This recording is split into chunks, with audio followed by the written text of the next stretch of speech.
кола, мохито, лимонад өндіріледі.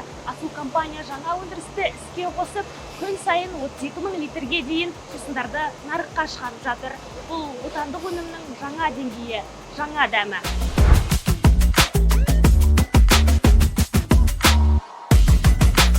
Өндірістің қуаттылығы сағатына 2000 бөтелке, айына орташа есеппен 960 мың дана, 960 мың штук шығады.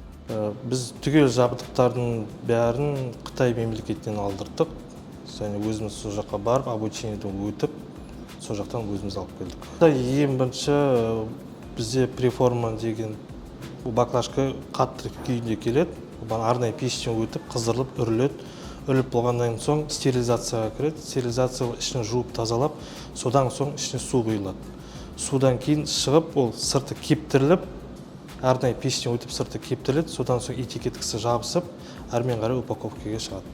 Осы жобаны бізге жүзеге асыруға бізге ең алғашқы Халық банкі және даму қоры өте үлкен өзінің ықпалын тигізді.